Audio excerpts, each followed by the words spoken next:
Hi there, Jeep owners. Today in your 2020 Jeep Grand Cherokee, we're going to be taking a look at and showing you how to install Curtz 2-inch trailer hitch receiver. You will be able to see the cross tube here at the back, but it doesn't stick out too far. And our receiver tube right here is also tucked up fairly decently, but you are going to notice it from just about every angle. It's a Class 3 2-inch by 2-inch receiver, so it's going to be great from all of your towing needs, whether you're wanting to put a bike rack in it or a cargo carrier and load it up, or if you want to pull a boat or pop-up camper behind you, you should have no problem. It uses a 5/8 inch hitch pin and clip.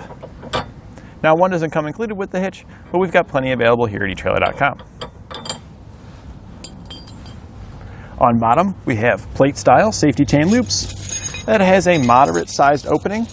That should work plenty fine for your smaller chains. Some of your larger chains may have some issues, but you can see here this monster fits in okay.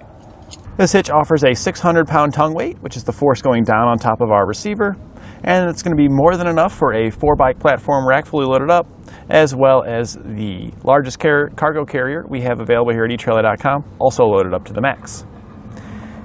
It also offers a 6,000-pound gross towing capacity, which is how much that it can pull behind it. So again, if you have a boat or a pop-up camper or a small camper you want to bring, it should be able to handle it as well. It is rated for use with a weight distribution system, which will take some of the load that's weighing down the back of our vehicle and redistribute it onto the front axle to help level it out, restoring lost braking and handling performance.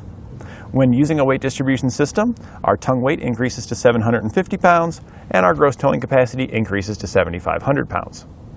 We've got plenty of different styles available here at etrailer.com, so you can pick the best one that matches your trailer setup.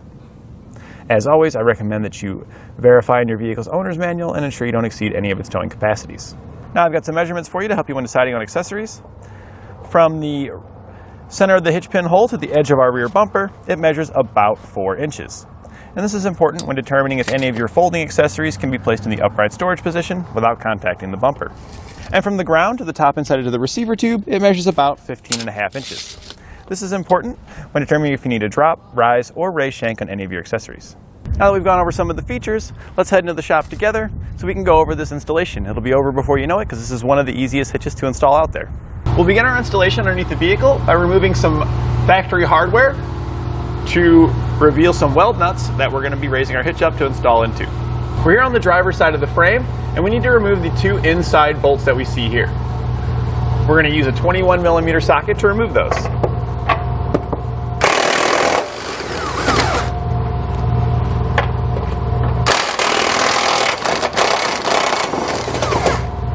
We'll then remove the bolts in the same location on the other side of the vehicle. Now that we got the bolts out of the way, we have some sealant that runs here, and this may or may not interfere with you raising your hitch up, but looking at how thick it is right here, this is likely going to interfere with us. So we're just going to take a razor knife, a scraper, something like that, and we're just going to trim this off right up in here, so that way our hitch can easily be raised up and we're not fighting it. And we're just kind of cleaning it up a little bit,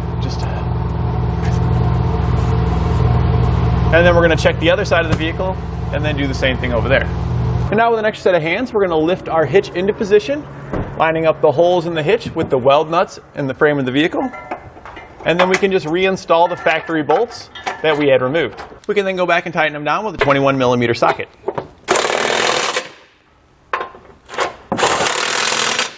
Then we can go back and torque our hardware to the specifications found in our instructions.